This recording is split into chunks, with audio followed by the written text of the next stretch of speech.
but they help others in chanting the holy name, and they project their own potency. They are very highly elevated souls, saintly souls, So when they are there, they have a particular aura. So when you are in the vicinity of such saintly people, their potency affects you positively, And those very same people, when you blaspheme, then there are very heavy repercussions are there, And Krishna will never tolerate that, such blasphemous activities, even from the one who passes as a great devotee. The so-called devotee, he cannot be great devotee if he is going to blaspheme, criticize, downgrade, denigrate such saintly souls. So this first offense is extremely important.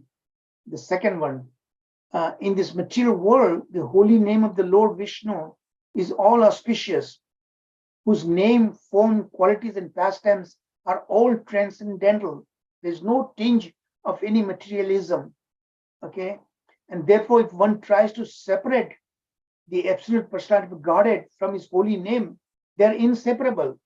Krishna and his name, you cannot separate that. And when you try to do that, thinking them as material, that's very offensive.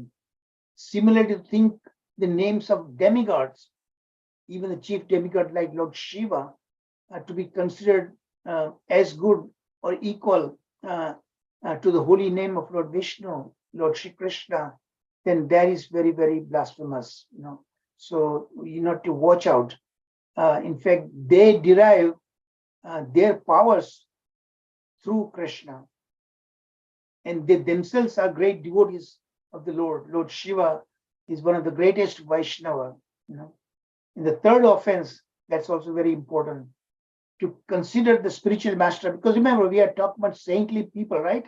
So among those saintly people, by mercifully, if they accept you, they initiate you in the initiation as a devotee. They are what does the initiation really means?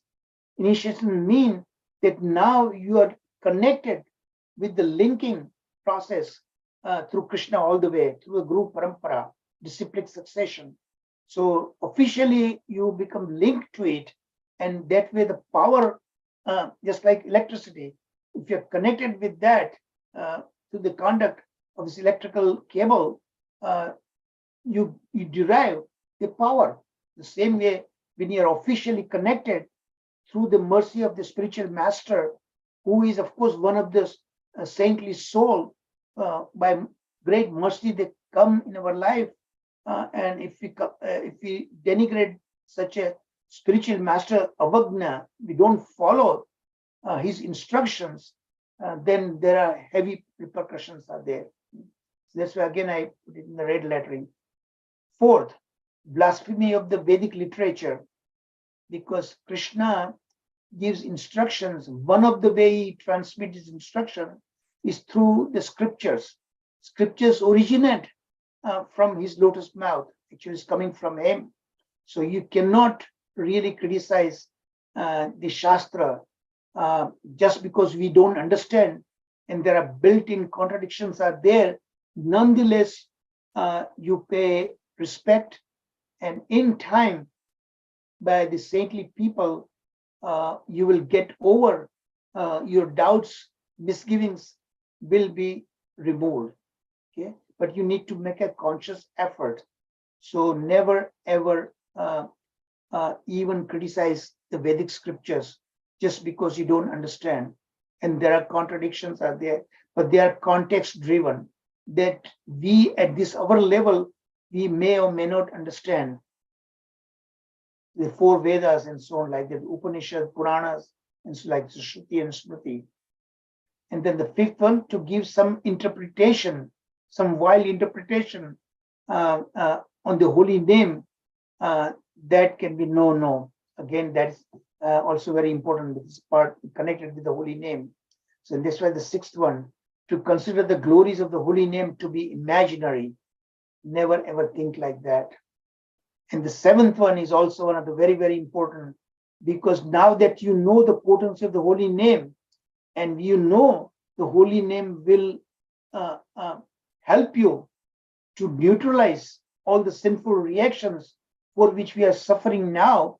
And so, because we know that, and now you commit offenses again on the strength, on believing that now I'll be taken care of, just like you take vaccine against some deadly diseases, and then move around freely now that you think that you are protected. The shield is there, so that kind of feeling might be there here, that the holy name will protect me, but you continue doing that offenses, new offenses, then that is could be terrible. So on balad, on the strength of the holy name, you don't continue committing offenses. So the seventh one is very important. So 1, 3, 6, and 7, and those related to its subsidiary. Like for instance, this eighth offense. It is a great offense to consider the chanting of the Hare Krishna Maha Mantra to be equal to the performance of some religious activities, some karma kanda activities. If you equate that, then that is an offense too. The ninth offense. It is an offense to preach the glories of the holy name to those who will not hear. So say we are not like Islam, forcefully enforce the religion on someone else who's not prepared to accept it. Here we don't do that. We encourage, okay, but we don't forcefully do that. So somebody who is not willing to hear you on the glories of the holy name, then don't waste your time preaching that, because that could be counterproductive. Because what happened, that person might be offensive to the holy name, and you don't want that person to get a reaction to that. Okay, so Vaishnava would never do that. The 10th and the last offense, the lowest among men. So now that you all know everything, all the potency and advantage and disadvantage and everything like that, if you commit offenses, and in spite of that, you continue doing that in material pursuits, then Yishrama evahi kevalam, waste of time. So this is what the explanation what I given you, what according to my understanding. But now we will hear Babaji's explanation in great detail that we will hear now. And really, even I got benefited when I read about this. So we'll go one by one. So this first offense, the first offense is blasphemy of the great saintly personalities who have renounced karma, dharma, jnana, yoga, everything else. That totally dedicated their lives in the service of the Lord, and preaching the glories of the Lord's holy name. And holy name quickly merciful to persons who are chanting the sadhu sangha, chanting in presence of sadhu sangha, in association on that. And so avoid blaspheming such devotees, such saintly personalities.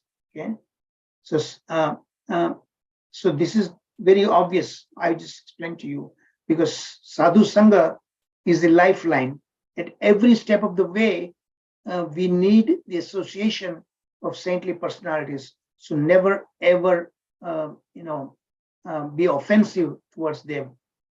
The second offense may be explained in two ways, Babaji says.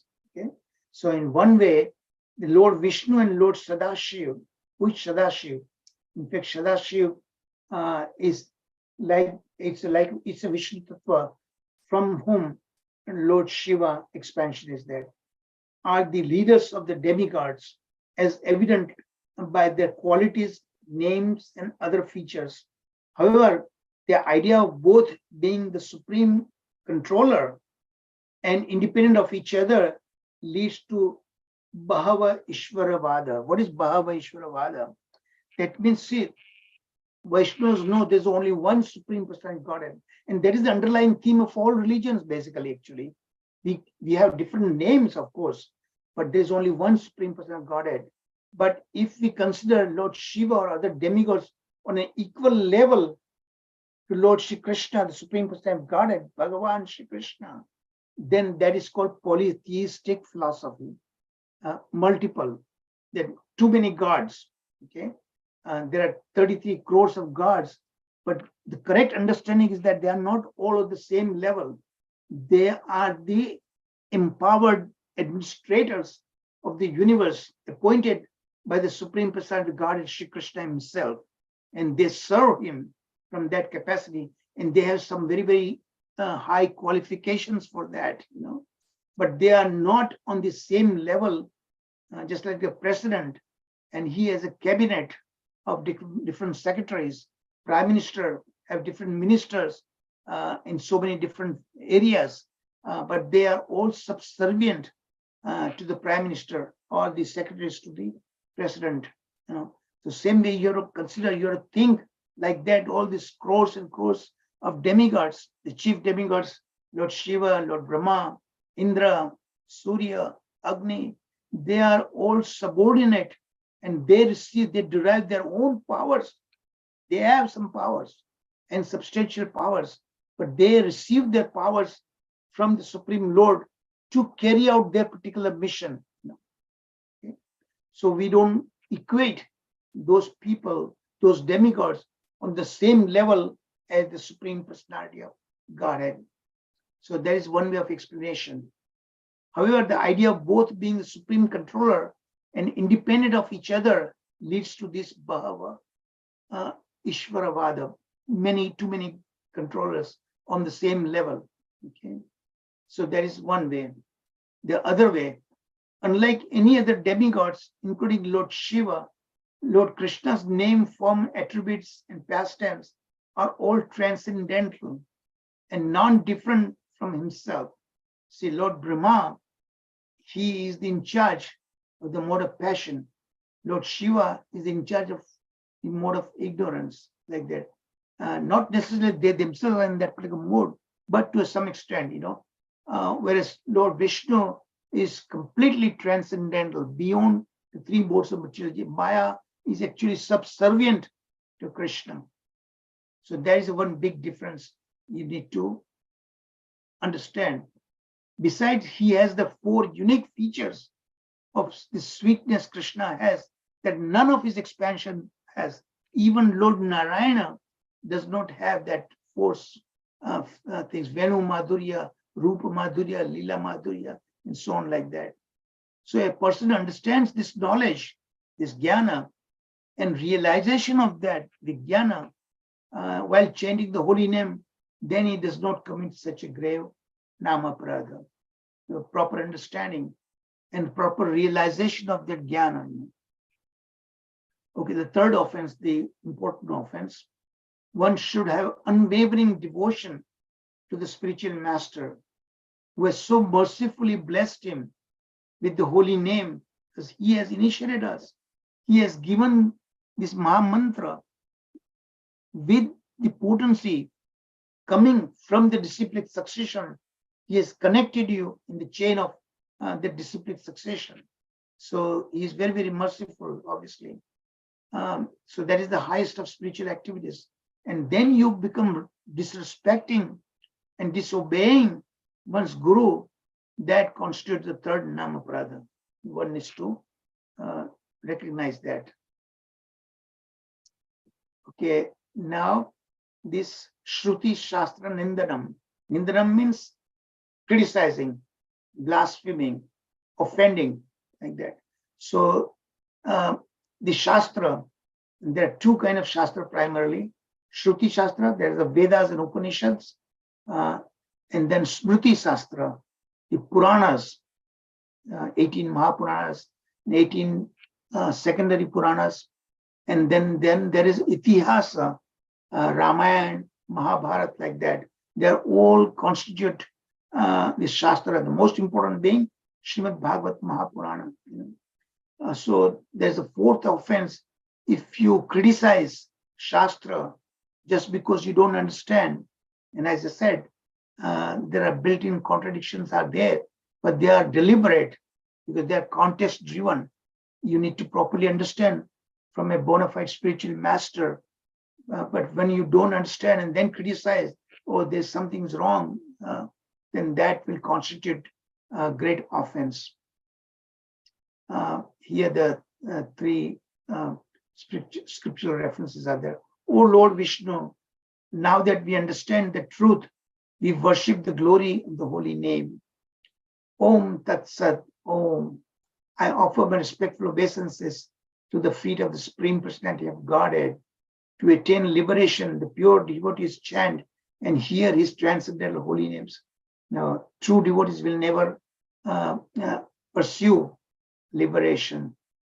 Insofar as they can understand you, the Supreme Lord, the sages in ancient times chanted the glories of you, who are perfect and complete, and who are the father of the Vedas. O Lord Vishnu, now that we understand the truth, we worship the glory of your holy name. See, that kind of consciousness must be there. So all the Vedas and the Upanishads, they all chant the glories of the holy name. Indeed, it shouldn't then be surprising to conclude that blaspheming such holy scriptures definitely constitute nama pradha. Because of this fourth offense, one will not feel attracted to the holy name. You get repelled by the holy name if you criticize, because those very holy scriptures, they are personified and they sing the glories of the holy name themselves. Okay, this is now the fifth offense, arthavada, or to give some kind of mundane interpretation on the holy name, and that will constitute the fifth offense. And here are some scriptural references to that Babaji quotes. Persons who give the interpretation that the glories of the holy name as described in the Shruti Shastra, Vedas and Upanishads, and Smriti, okay, the 18 Mahapuranas, and then think that they are exaggerations like that. They live always in hell. Jaimini Samhita. And this is from Vishnu Dharma Purana. My dear king, this word Krishna is so auspicious that anyone who chants the holy name immediately get rid of the resultant actions of sinful activities for many, many, many births. You suffer countless births. And this is from Brihad Vishnu Purana. A person who chants the holy name of Krishna can at once counteract the resultant actions of such sinful reactions, activities. Then he is able to commit. See, like that. Even the power to commit sinful acts is way beyond the neutralization power of the holy name. So there is no way you can overdo that. So that is the potency of the holy name. Second point is Brahma Samhita. Any person who, after hearing the description of the various benefits obtained by chanting the holy name, thinks that these benefits are exaggerated, I throw into a host of suffering and torture in many, many horrible ways. This is from Brahma Samhita. Fourth point. Oh, best of the Brahmanas, chanting the Lord's holy name is the only way people can become free of all sins. I do not see any other way. Naradiya Purana.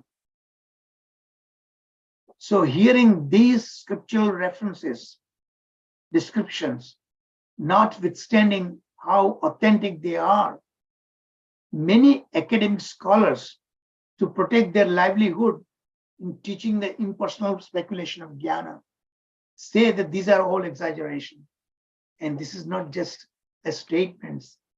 I told you that I did my master's degree in theology, Hindu theology, from the University of California. Okay, and there was one professor.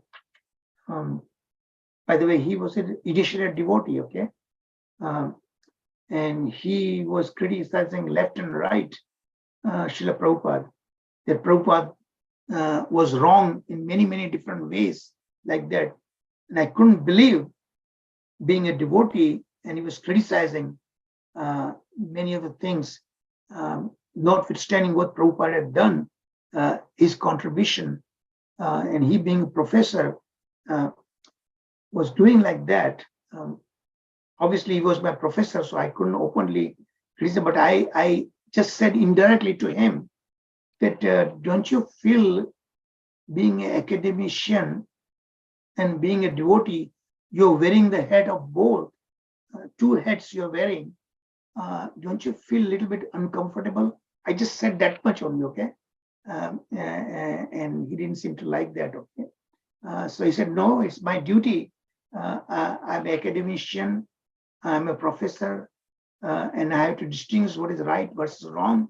Prabhupada indeed had been wrong in many, many, so many different ways. And that is my duty to point it out, like that he was saying. But then I asked him, you are initiated devotee, aren't you? Yes, of course I am initiated devotee. And his guru he's a disciple of a grand disciple, actually. Prabhupada's disciple to disciple is his guru, actually, So this is the real actual example I witnessed. And I would hate to do this kind of job if I am in the university. I would hate to do that. Their interpretation, their exaggerated inscription. What they're saying? That they do it, Shastra does that, or these people say like that, so as to for those gullible people, innocent people, they would have developed faith in the Shastra and whatever they are saying. So they are meant for that purpose. So they're committing dual aparadha. They're offending the devotees, at the same time they are offending the Shastra also. It's multiple offenses they are doing that, as part of their academic so-called duties. So these academic scholars, so-called academic scholars, do not become attracted to this holy name. Devotees should avoid such a clear asata sangha. This is called asata sangha, which will undoubtedly ruin one's advancement of devotional service. So I'm glad I'm out of it,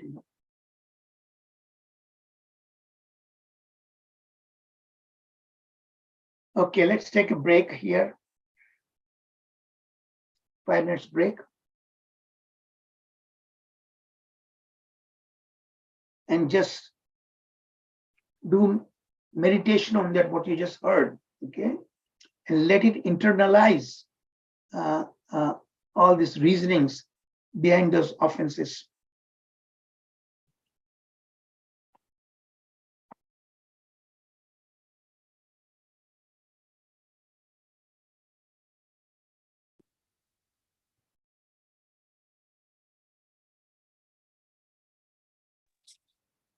Hare Krishna, Prabhuji. Yes, Prabhuji. Yeah, Prabhuji, we have the meeting today, right? After the class. Yeah, is it okay? Yeah, yes. Just confirm. Okay, all right, yeah. So I'm not sure if Sarath Prabhu is joining, right? He is in Bangalore this week. I don't know if he'll be able to attend or not. I have no idea. Okay, but that's fine. Let's. If you want to postpone that, we can postpone when he's there. No, let's. Let's fine. cover some few things, and then when he comes next week or so, next couple of weeks, then Yeah. it will definitely need more than one meeting, Yes. Hare Krishna.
Okay, 1 minute.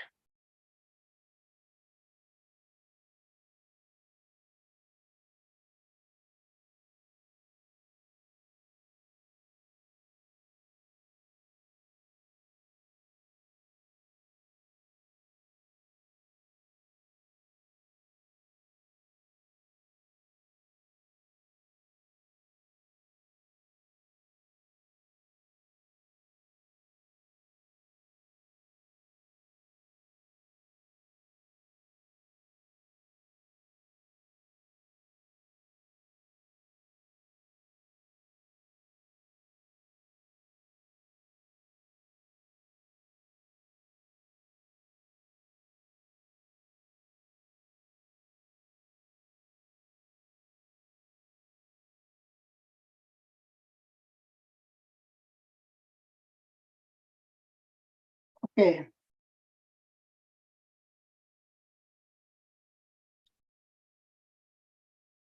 So now this is the sixth offense, and this is again red lettering. Sixth offense is what? Hari Namani Kalpanam. Kalpanam means imaginary. To consider the glories of the holy name to be imaginary. And that is the impersonal philosophers generally they do that. And the karmis, what do they think? The sages invented these names of Rama, Krishna. So they think Lord Rama, Lord Krishna, they are some kind of imaginary personalities, not real, okay? Historical personalities. They think like that it's a horrible offense. And other names of the Lord just to help the gullible people actually to attain perfection. So they can have faith in following the instructions. But the truth is that the holy name manifests only on spiritual senses engaged in devotional service. We have material senses. So how do we get spiritual senses? And I explained you many times, you spiritualize your senses, bodily senses, by chanting the holy name. When you chant the holy name, then the three modes of material nature have no jurisdiction. So even though you have this material body, but it's beyond the influence of the modes, that means to become transcendental. Because most of you, and including myself, we are not yet to that point yet, but that is the goal actually. That is, we should have a goal, spiritualize ourselves, you know. So the taking study lessons from a bona fide and the holy scriptures, one should understand that the holy name is real, transcendental, spiritual, and eternal. Something which is spiritual, there is no beginning, no end. Okay? Eternal present. It will not be merciful should one think he is imaginary. In the seventh offense that I told you, on the strength of the potency of the holy name, that will neutralize whatever the sins I will commit. And if you keep on committing that new offenses, then that is also offensive. Namo balat yasyahi papa buddhir. So that kind of thinking, that kind of intelligence itself is sinful. So having intelligence that is sinful in thinking, since chanting the Hare Krishna Maha Mantra can counteract all sinful reactions, that's a fact. But that doesn't mean, that doesn't give you license to keep on committing that, you know. So one may therefore go on with the sinful activities on the strength of the holy name, as will continue to neutralize in that hope, you know. However, the only antidote to prevent sinful reactions is to be truly feel remorseful. What you already done, what happened is happened. In fact, we'll see the example. Vijay Kumar, one of the listener, and that is a good lesson to all of us also. So he was maintaining his life, his living and family by teaching Bhagavatam classes, okay? And he was receiving money for that to support his family. So he asked their Siksha Guru, we'll see, they got a new Siksha Guru later on, both of them, when they visit Jagannath Puri, you know. So that Shiksha Guru said, that's a horrible offense. You should not teach Srimad Bhagavatam in exchange of some monetary or other benefits. That's a sinful reaction, a sinful act, and will carry sinful reactions. So one should never ever accept, and that is what we have been doing.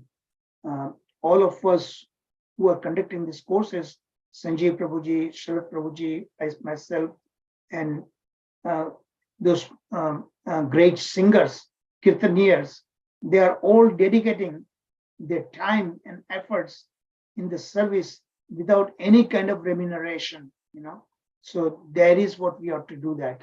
So when he learned that, Vijay Kumar learned that, he gave up that, and he asked that now that is going to be neutralized, of course, by your mercy. Or what that already happened, would I suffer reactions? So his Shiksha Guru said, no, you sincerely remorse, you have really repent on that, and promise not to do it again. And then Lord is merciful, and he will make sure you don't suffer any consequential reactions. So that is just one example. So there's a horrible offense in the name of the holy name, in the strength of the holy name. If you keep on doing it, then it will carry heavy repercussions. Okay, this is the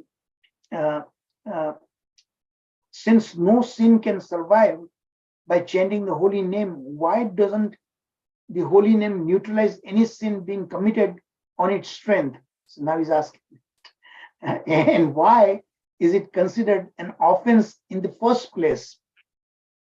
So if it's that powerful, and he said that even on the strength we commit, if we do something and still that will constitute sinful, why then that sinful act itself, on the strength of doing that itself, should be neutralized by the holy name if it's that powerful? That's the question. So first of all, a devotee who purely chants the holy name does not even dream of committing sins.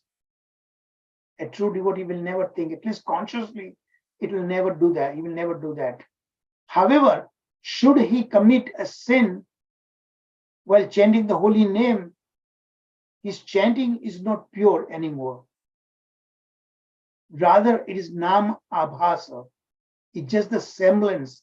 It's like a reflection, or it is some kind of shadow of a true chanting, Shuddhanama. But it's not Shuddhanama directly.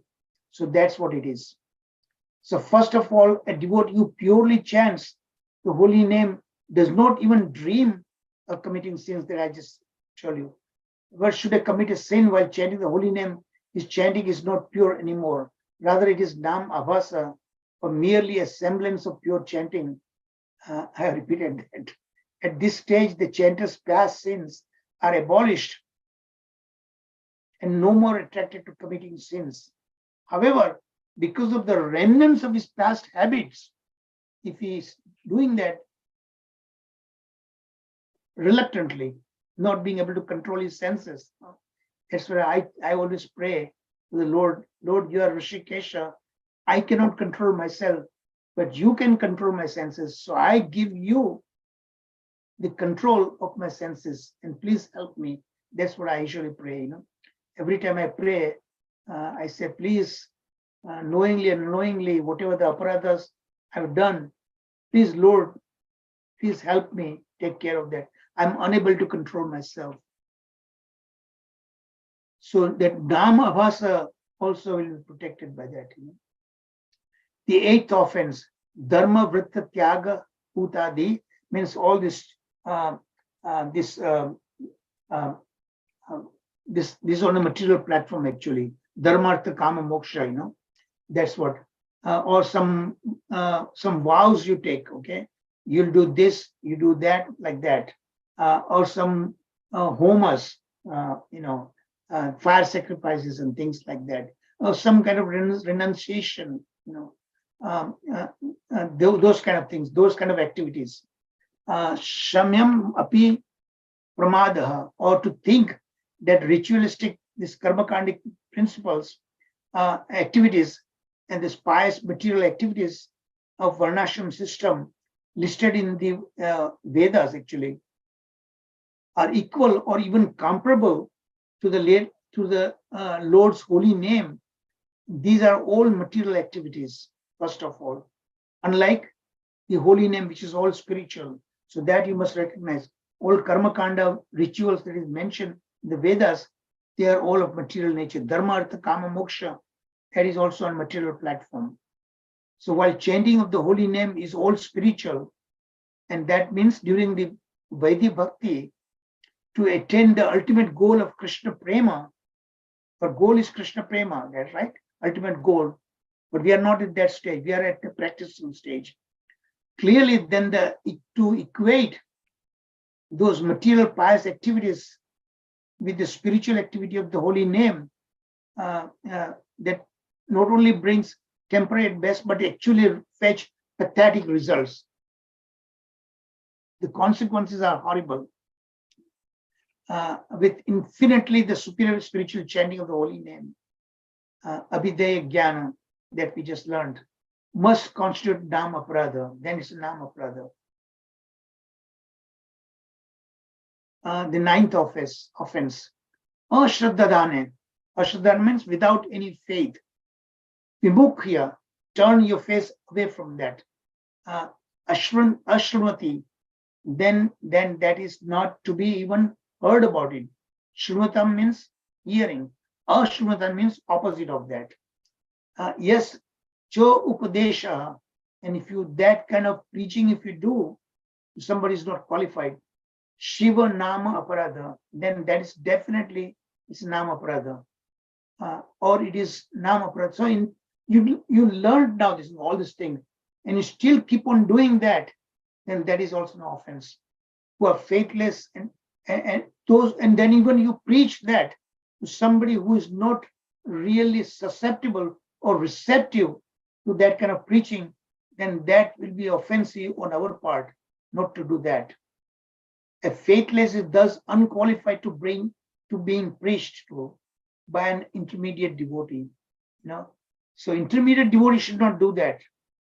Uttamadhikari can do that, okay, because of their potency.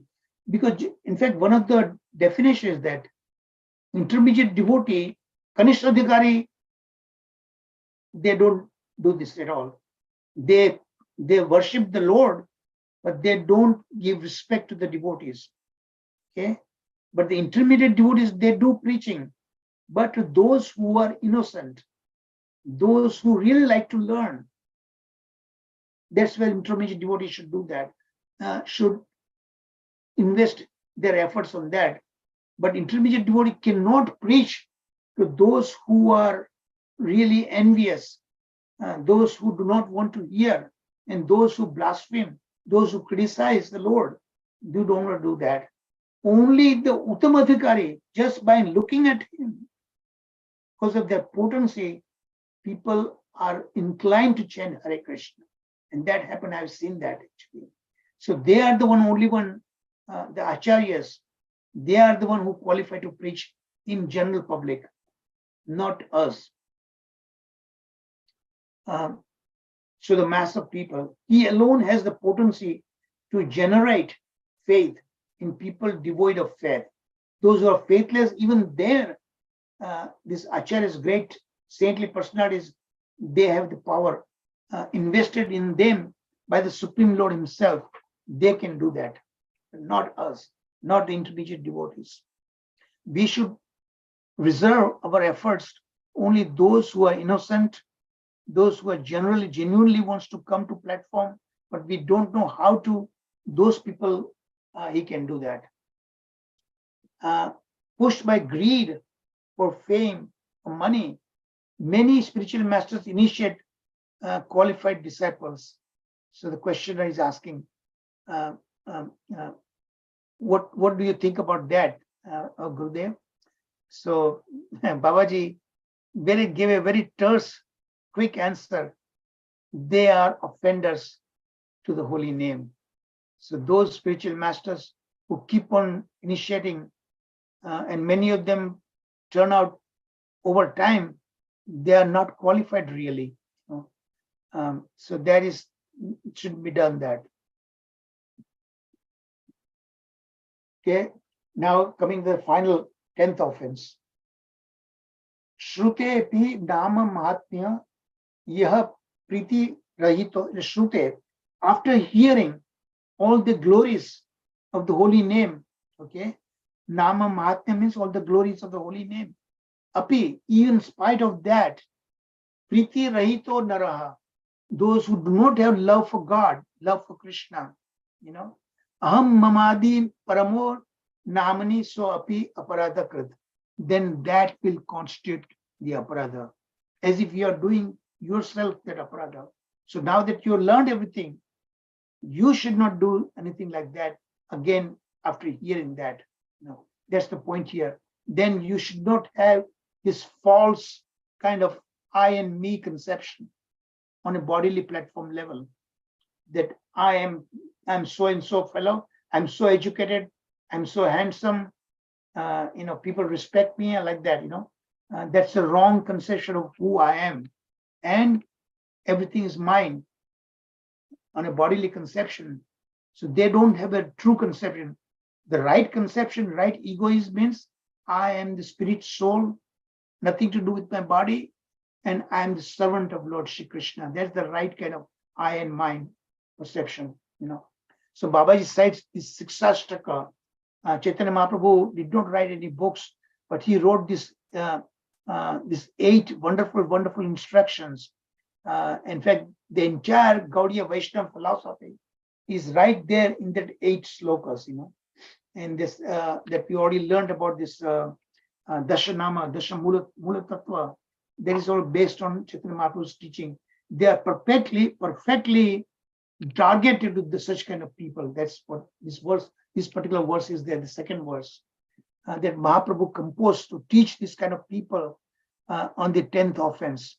Oh my Lord, your holy name alone can render all benediction to living beings.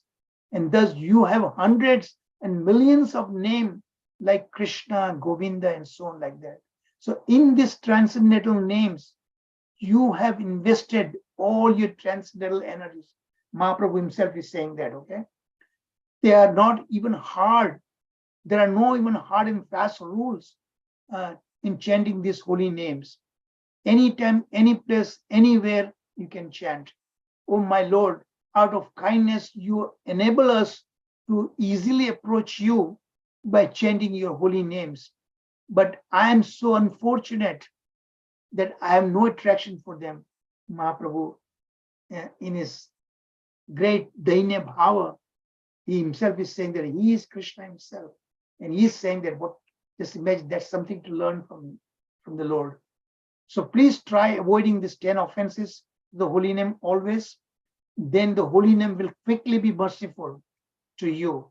Give you Krishna Prema, the ultimate goal of human form of life, and turn you into the Parama Bhagavata, means the topmost devotee, topmost Vaishnava, or a great devotee of the Lord. Question number 104. With many people gathered together to chant the holy name, Sankirtana movement, is it right for a pure Vaishnava to join them? Because some of them may not be qualified, So the answer is this. If that gathering includes those faithless and offenders, describe those mischief makers, and then these 10 offenses, then it is not right for a pure Vaishnava to join such gatherings. The exception would be if the chanter are mostly pure Vaishnavas, or Vaishnavas whose chanting is at least on the stage of Nam Abhasa. That chanting brings spiritual happiness. Hare Krishna. Hare Bol.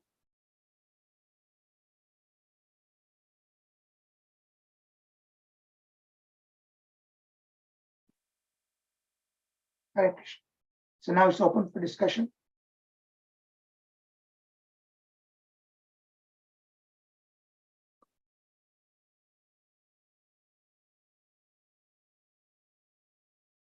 Anybody? No points at all? Okay. Hey, Either it's everything's crystal clear or I just bombed out. Hare Krishna, Or am I Prabhuji. not hearing that? What? Hare Krishna, anybody? Yes, Prabhuji, Dandavat Pranam. Oh, Dandavat Pranam Mataji. Hari Bol. Prabhuji, so today's class was very elaborate details were given on Nama Pradas. I wanted to know, Prabhuji, since Nam is very pure and it is spiritual, transcendental. It has nothing, no connection with the material. There is no material tinge in it. So when a person practices, and suppose that person is impure, like, or is diseased, and maybe he has wrong, like he has vices, like intoxication or non-vegetarian food or wrong diet, and if he stops that after the Nama Pradas, but the lingering thing is there because earlier he was addicted to these things and he stops it, but it takes lot of effort to come out of this. But gradually, if he is going like step by step, because not everybody is capable of saying no to addiction in one day. People gradually leave it, but still there is a desire to leave it. So is he still doing an offense? Because following the guru, disobeying the guru is an offense. So if a person does not immediately come out of the addiction, is that also an offense? Yeah, I understand your question. Mataji is asking about the 4 regulative principles. Okay, if you are unable to strictly follow 4 regulative principles, would that have any connection in this Nama Prada? Not directly, but what it means that when it will definitely affect, prevent you from Shuddha Nama chanting, because these 4 regulative principles are designed to purify our consciousness. Okay, that will promote you in chanting the holy name. But if you simultaneously, if you're doing this 4 sin, so there some of them are very sinful activities there in 4 regulative principles, like meat eating, intoxication, those kind of things, illicit sex and kind of thing. So those sinful acts will definitely prevent you from Shuddha Nama chanting directly, okay? But they are not listed in these 10 offenses. So the idea is that if you follow these 4 regulative principles, then that will cooperate you, that will help you to practice Shuddha Nama chanting, okay? Otherwise, it'll prevent you, it'll drag you behind. That's my understanding is that. That's why none of these 4 regulatory activities are mentioned in these 10 offenses. Directly they are not, but indirectly that will affect you. Because those are sinful acts actually. Hare Krishna. Am I answering? Definitely. Yes, you are. But if a person is gradually going towards it, wants to, there is a desire, in that case also he should continue with his chanting. Yeah, definitely. Chanting should be, because the chanting itself will help you to get over those tendencies that you don't want to do that, but you are unable to control that. Then the chanting of the holy name, because Krishna has invested his power, so that will help you. Just like I told you, I always pray to the Supreme Lord that I'm still not so many, every day and night I'm committing so many offenses, okay? I don't want to do that, but it happens. It's beyond my control. I'm unable to control my senses. So you take charge, my Lord, of my senses. So that is what I pray for, that particularly because of that. Because in the modern world, modern life is such that it's extremely difficult. Sometimes you have to eat outside and you don't know the people who are cooking that kind of food, in what consciousness they are cooking. So their consciousness actually enters in that food, and that food is not to be eaten actually. Otherwise, we will our consciousness will get affected by that. That's the idea actually. The same way about the meat eating and so kind of thing, violence, because it'll make you violent nature. You are what you eat. That's what they say, right? Same as liquor. You need your mind totally focused and practicing Krishna consciousness, but if your mind is bewildered by the liquors, heavy liquors, then it will prevent you doing that thing. No, same things like that. The other offenses. So in that regard, that's why my personal understanding, as they are not directly listed in the same Nama Pradas, but indirectly that will affect you. Hare Krishna. Okay, Prabhu. Hare. Thank you. Hare Krishna. Any other questions? Hare Hare Krishna प्रभु जी धन्यवाद प्रणाम Daksha Mataji, yeah. हरे कृष्ण प्रभु जी धन्यवाद प्रणाम so beautiful class प्रभु जी पहले भी शरद प्रभु जी ने इतने बहुत ही एलोबरेटली हमें समझाया तो थोड़ा अभी जाता है दिमाग में ऐसा नहीं है प्रभु जी और तो प्रभु जी जो नाम अपराध 7th नाम अपराध है नाम dangerous है। भगवान के नाम पे बल पे पाप करने की बुद्धि हाँ। तो प्रभु जी उसके थोड़े और एग्जांपल दीजिए ना हमें तो प्रैक्टिकल मतलब related in this current situation तो हमें मालूम पड़े कि उसका प्रैक्टिकल मतलब हमें कैसे बचना चाहिए हम लोग कैसे बचे क्योंकि मालूम नहीं पड़ेगा क्या होता है कि I will speak in English so that others can yes understand. Prabhu ji yes Yeah, one good example is this actually. You know yourself now that you are a devotee and you are in association with saintly people all the time. You keep hearing about these 10 offenses. Okay, so you don't in pure consciousness you will never do that. Okay, but sometimes what happens that since I'm chanting, these things may be okay. As long as I'm chanting, Lord will help me. But right now I'm unable to control. This because of the great attraction I have for this. Why don't I eat? You know, I love pizza actually. I really love pizza. You know, so when I order pizza from outside, and now of course I make at our home also. There are frozen pizzas available from the store. You know. But when you buy pizza from outside, as a devotee, it really bites you actually, you know, inside. Your consciousness bites you when you order, when you eat from restaurants, because you have no idea those people who are cooking, what is their level of consciousness and things like that. So on one hand, on your mind that you are a devotee, okay, and you're preaching and you still eat pizza, so that bites your consciousness, you know. So this is just one example I'm giving you. I'm not doing it on the strength of it, of course, you know, that is terrible.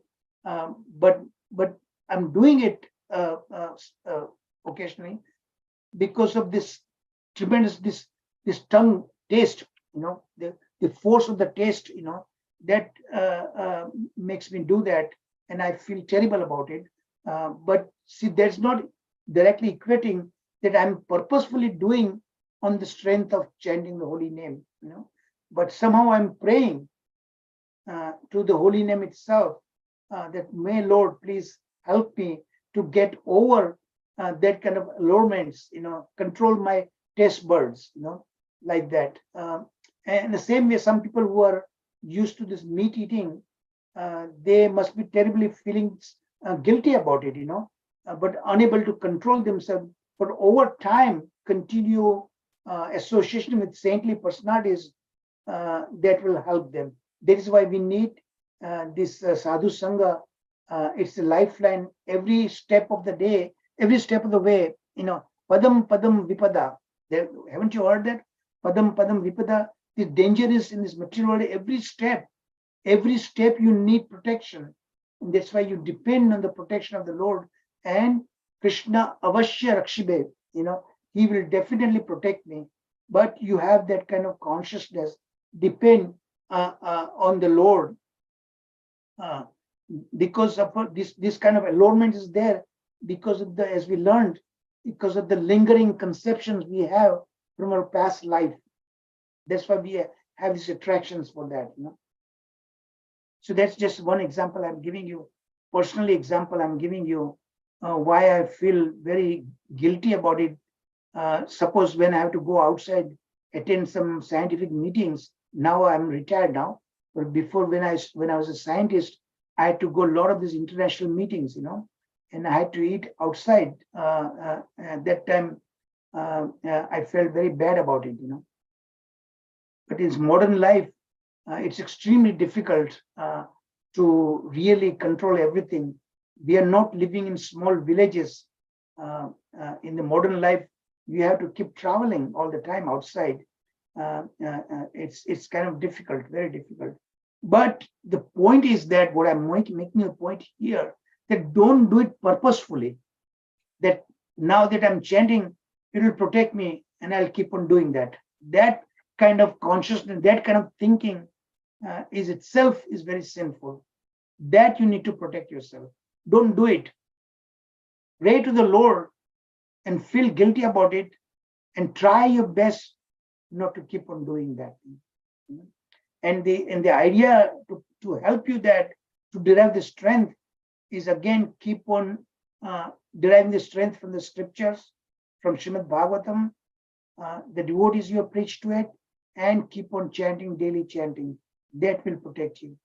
Hare Krishna. Is that okay, Mataji? प्रभु जी एक point था कि अगर हमें कोई किसी function में जाना पड़े और हमें बाहर खाना है, तो अगर हम मन से हम भगवान को भोग अर्पण कर दे, मन ही मन जो भी है, जो भी हमें ऑफर करते वहां पे, तो ये सही बात है प्रभु जी. वहां पे हम मन से सब कुछ ऑफर नहीं कर सकते ना. रेस्टोरेंट का आया फूड तो ऑफर नहीं कर सकते ना. बाहर का फूड जो आया है, you don't know whether it's proper to offer to the Lord, you know. मानसिक पूजा कर सकते हम लोग, मगर ये एक सवाल मन में उठता है कि the food I'm now going to offer, that I don't trust how pure it is, whether it is really proper for me to offer this food to Krishna. That is what I'm worried about that. तो ऐसी situation में फिर हमें क्या करना चाहिए प्रभु जी? खा लेना चाहिए ऐसे ही, कंट्रोल करना चाहिए. कल ही मेरा एक फंक्शन में गई थी प्रभु जी, तो वो and think about Krishna when you're doing that. When you have to do that, keep Krishna in your mind and then tolerate that thing. That's what I would do that, you know? Because guilty भी बहुत होती है प्रभु जी, guilty भी बहुत होती है, and you feel very, very massive, very, very guilty, you know. Yes, Prabhuji. Yeah, so that itself, Krishna will help you with that. Many years back, some 15 years back, I used to teach Bhakti Shastra, you know. And one of the students asked me that question in one of the lessons I was teaching. He owned a liquor store, okay? And that he inherited liquor store through his family. And now that he was attending Bhakti Shastri, he started feeling very bad about it, you know. And he asked me, what should I do? Should I give up this my profession? That is my livelihood, you know. So at that time I told him that it's good that you're feeling very guilty about it, but pray Krishna, and Krishna will find a way. And in about 5-6 years that later on I learned that really he sold his liquor store, you know. So Krishna created that situation when you're truly feeling guilty about it. And he will not put you in that kind of situation, that helpless situation. Thank you, Prabhuji. Thank you, Prabhuji. All I dare to say, you know, because I'm not perfect myself. Hare Krishna. Hare Krishna. Very, very difficult. Practically, it's very difficult in this day and age when you have to work outside.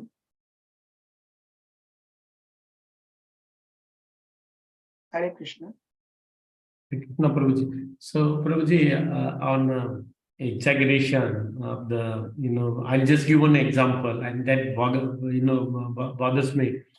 In that Bhadra Ekadashi or something, like in October, November, we say that have up Srimad Bhagavatam said, put on golden or something and donate it. And if you do it, you will not come back. You take a rebirth, that kind of thing. And ISKCON also promotes that, Prabhuji.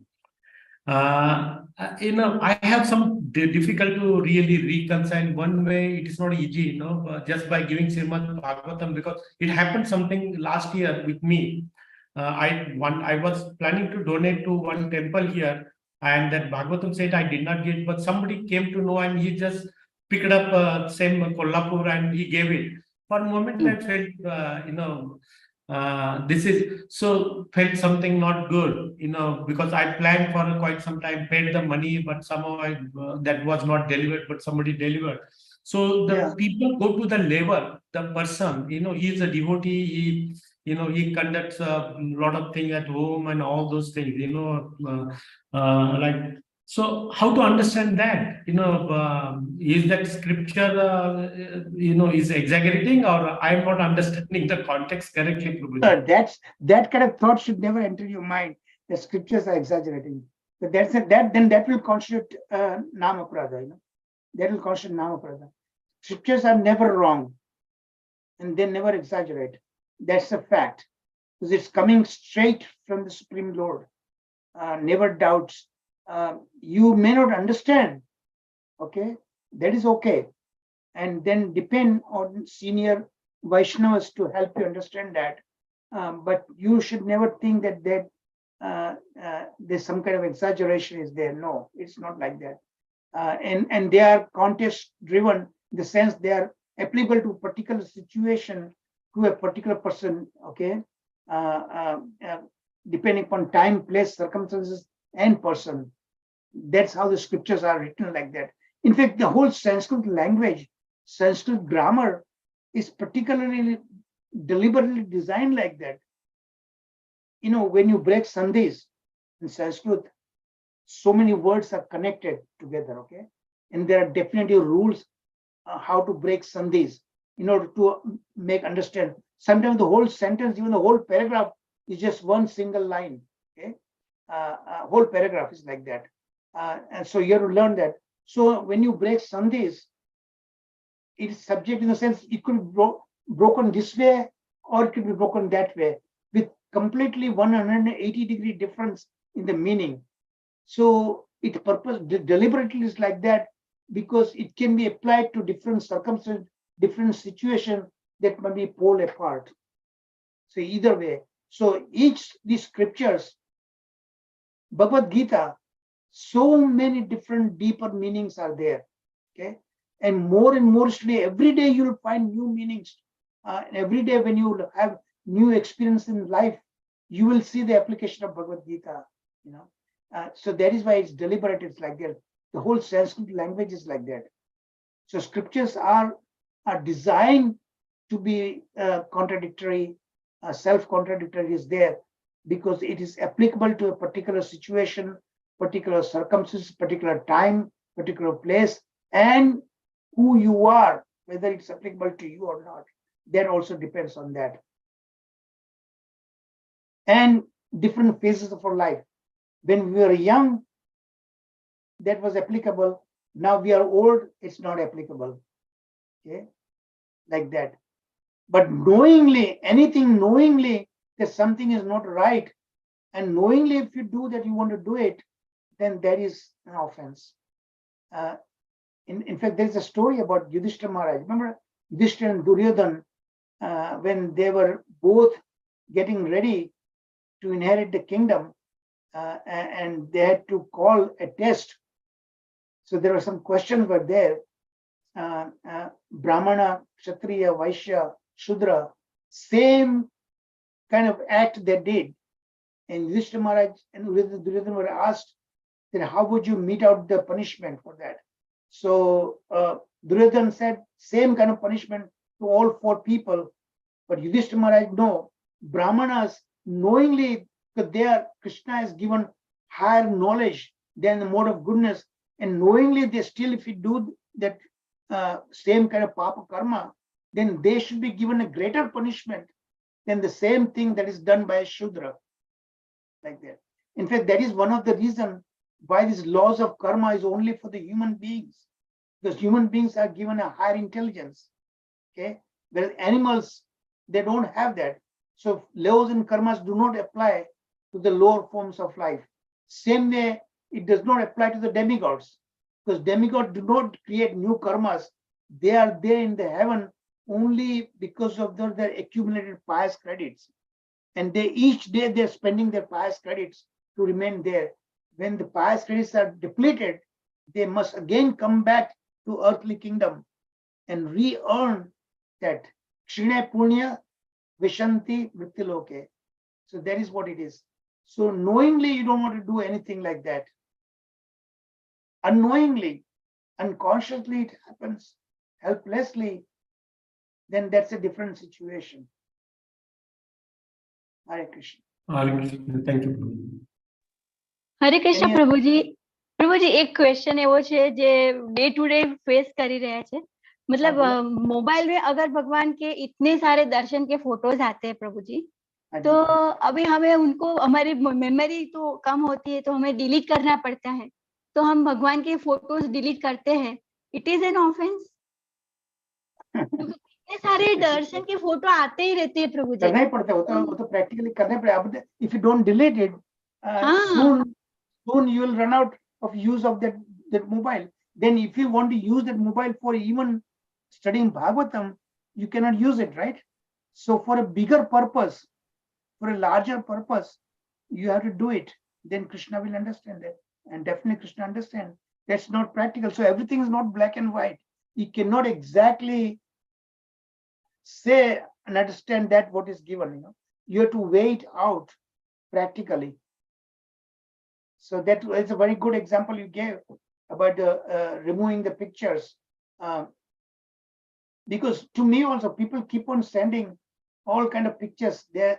Many times they send pictures of demigods, और प्रभु जी उनको delete करने का जी भी नहीं चाहता है इतने अच्छे होते हैं फोटोज कि हम डिलीट भी नहीं कर सकते ये तो क्या soon you will run out of the memory of your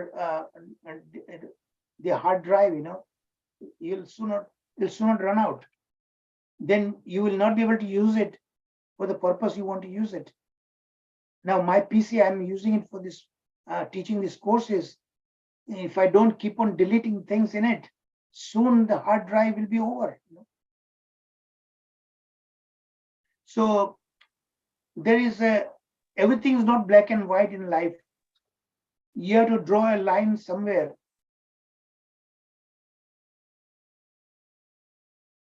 And you have to be pragmatic. That is what the meaning of being pragmatic. Okay. Hare Krishna. Okay, the time is. Thank you. Any other questions you have? Hare Krishna Prabhu. I was wanted to ask in the similar lines of what Radha Vinod Prabhu asked. Initial days, I used to feel like Shastras are exaggerating, but over a period of time, I started reconciling that Shastras are not incorrect. It's maybe my understanding or how to apply that in real life is similar to what Radha Vinod Prabhu said about Bhadra Purnima. Right now, in our satsang group also, there is a big marathon running on 500 Bhagavatam sets to be distributed all over. So everybody is working hard to call everybody and distribute, quoting that sloka that if you give the one Bhagavatam on the Bhadra Purnima day, there is no rebirth. Similarly, we see like if you see Jagannath on the cart, there is no rebirth. There is a sloka which talks about it. Similarly, like if you make the 4 rounds of circumambulation in Radha Damodar temple or one temple I forgot in Vrindavan, it is written that there is no rebirth. So they are not incorrect, Prabhu, but at the same time, it just comes to my logical mind a question: are they that simple? Just by making 4 rounds of circumambulation, which would take only 5 minutes, or just by seeing Jagannath only once in life, is there no rebirth? I mean, then why we do lifelong sadhana, life after life after life after life sadhana? Then we have to really go back to get rid of anarthas and all kinds of things to go back to our original home. If you can shed some light. Sorry, this time is up. If you can shed some light. That statement is not exaggeration. but it has a bearing. Consequences are there. Other things that simultaneously might be doing that. If that involving that something that you do ambulance, circumscribing that temple, everything is very, very important. That's 100% true. But other things that might be affecting to it, or this itself might be affecting some other thing that you need to do when there's a conflict. In fact, one of the lessons that you are going to learn, lesson 35, 37, I think is coming, you learn that part, how the mind decides. Then that's called sandhi, karmas, similar karmas, two different emotions, similar emotions. How the mind handles that, okay? Sometimes there's a conflict, sometimes there is no conflict. So there's a sandhi. Sandhi means you make a compromise, okay? And then there's the other thing, on the contrary, one thing is there opposing the other things. How do emotions, that kind of emotions have that? How do you resolve that? Then one thing will overpower the other thing. So like just example you gave, circumambulating the temple, and that is doable for you, I would do it right away, okay? If it is powerful and if it's doing, definitely I will do it. But at the same time, your Guru Maharaj has told you that so and so time you come and see me. And so that circumambulation is very good, but that's going to conflict at that particular moment to more even important, my Guru Maharaj order to me, then definitely I would attend my Guru Maharaj's order and I will do the circumambulating some other time.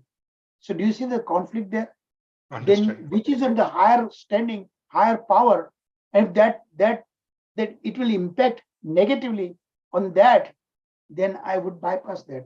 That doesn't mean that you are committing offense, because Lord will know the higher purpose. Your spiritual master's order is of paramount importance. It's a high priority. In fact, there are many stories in the scriptures. A devotee had to tell the God, Krishna, Supreme Lord, please wait. I have to serve my deity. My deities is Krishna himself, okay? But he was engaged in serving his deities, or he was engaging in serving his parents. That's of prime importance. So Krishna had to wait for that devotee until he finishes that. That kind of stories are there in scriptures. In Bhagavatam is also there. Correct. So you have to wait out judiciously how opposing emotions, opposing duties will have to be resolved, which is at a higher power. And then you pray Krishna, that Krishna give me the intelligence to make a right decision. And he is the super soul in your heart. And he's a devotee. So actually Krishna himself is right there. And he's Samavit Shakti, knowledge giving potency, intelligence. He will give you to make a right kind of. Remember in Mahabharata, many stories. Remember when Draupadi's sons are killed. Okay, that time a conflict was there. Arjuna wanted to kill Ashwatthama.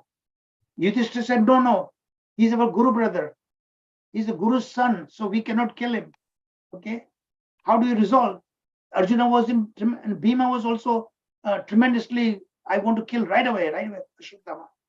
So Arjuna was hopefully looking at Krishna, tell me what should I do? Krishna would not help him. you know the story, right? Yes. So yes, Krishna directly told him, use intelligence, but intelligence is coming from me. And he did exactly according to that. Many such stories are there in Shastra. You have to learn from that and take guidance, guiding principles. How you conduct yourself given the similar situation you face in your life. And I tell you many times, in life, nothing is black and white. There's a gray area all the time. So use your intelligence. I many times I have an argument with my friend who is a very avid student of Bhagavad Gita, okay? And he and I sometimes interpret differently. He says blindly trust Krishna. Okay. And I said, no. Krishna told Arjuna also, I've given you all the knowledge that you needed. Now you do what you think best. Okay. And Arjuna could not say that it's up to you now. Whatever you decide, you will do it. No, Krishna said, no, you are a warrior. Your job is to fight. So you must fight. But do it like Tasmat Sarveshu Kaleshu Smar Yudhyacha. Remember me and do your duties. But you have to do your duties. You have to do your part. You have to use your intelligence. And your intelligence is not perfect. But depend on him. Remember him. And then you commit your step, whatever you need to do, whatever intelligence your mind is telling you to do. Under the situation, weigh it out pros and cons. What is practical, what is impractical. Nothing is black and white. That is what I resolve issues in my life. I'm 80 years old now. So many times I've faced similar situations. And I'm telling you, I'm the first one to point out, I'm not perfect. Okay, but this is the level of intelligence I have. I tell Krishna, it's coming, you gave me that intelligence. You gave me the necessary knowledge, scriptures, knowledge, and everything. But now I'm faced with this situation. Either way is not perfect for me. That's why they say you are between a hard rock and place like that, right? Many similar situations you face in life. Then you have to weigh it out. Depend on Krishna and make a decision. Because you cannot say, no, I will not make a decision. You have to make a decision, and timely decision. And willing to prepare for the consequences. Okay. Yes, Prabhu. Thank you so much, Prabhu. Thank you so much. This is the best answer I could give you. Yeah. Thank you so there much. There is no perfect answer to that. Understood. No, I understand. And I think it was especially very important the way you explained about a conflicting situation of doing something very pious activity or devotional activity at the same time, Guru Maharaj ordering you to do something different. And what is the higher dharma? At every situation, I think we have to contemplate what is the higher dharma, what is the paro dharma. Understood. Yes. Thank you very much. Swadharma and parodharma. We all have swadharmas, everyone has that. But there's a parodharma which should supersede everything else. Yes. Thank you. Yeah. Now, Prabhuji, just 5 seconds, the what strikes me best that you explained that everything has a context. It's a contextual. I think because, giving that Bhagavatam meant for somebody, that Bhadra Purnima. Prabhuji, So we it are has already, context. It is right. I'm It is sorry, not a wrong. It is, I have to cut short now because we are already 10 minutes. Yeah, okay. Allotted. So we'll continue the discussion next class, all right? So I'm going to request if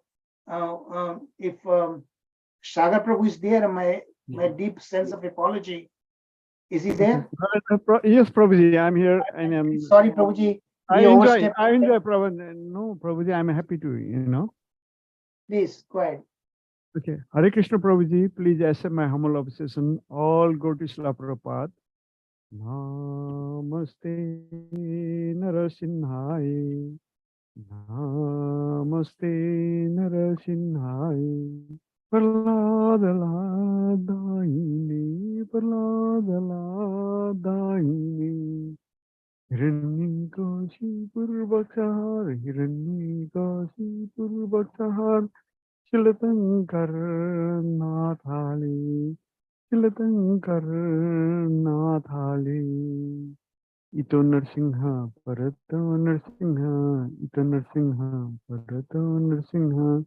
Ite to Yami to Narsingha, Ite to Yami to Narsingha.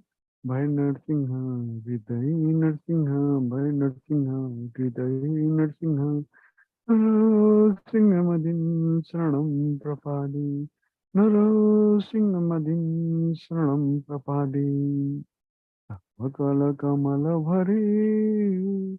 Nakha Nakadbhuta Singham Dalita Hiranyakasipur Tanubringam Kesavadita Narahari Rupa Jai Jagadish Hare Jai Jagadish Hare Jai Jagadish Hare Kavakala Kamala Bhare Nakadbhuta Singham Dalita Hiranyakasipur Tanubringam Kesavadita Narahari Rupa Jai Jagadish Hare Jai Jagadish Hare Jai Jagadish Hare Narasimha भगवान की जय, भक्त प्रहलाद महाराज की जय, शिला प्रपात की जय, थर प्रभु की जय, शरद प्रभु की जय, गुरुदेव की जय, ऑल assembled devotee की जय। हरे कृष्ण कृष्ण कृष्ण हरे हरे, हरे राम राम राम हरे हरे। हरे कृष्ण थर प्रभु, दंडवत प्रणाम। Thank you very much, sir. Thank you very much, Saga Prabhuji. And again, my apology. Hare Krishna, everyone. Please accept my humble obeisances. All glory to Srila Prabhupada. All glory to Srimad Bhagavatam. All glory to the 6 Goswamis of Vrindavan. All glory to our Guru Parampara. All glory to the Krishna Vaishnavas. Hare Krishna.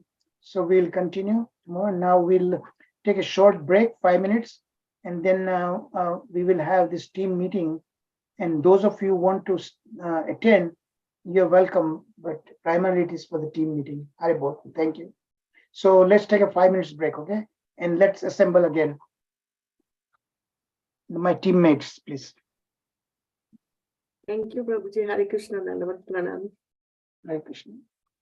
Thank you very much. Hare Krishna. Hare Jai Vaishnav. Hare Krishna.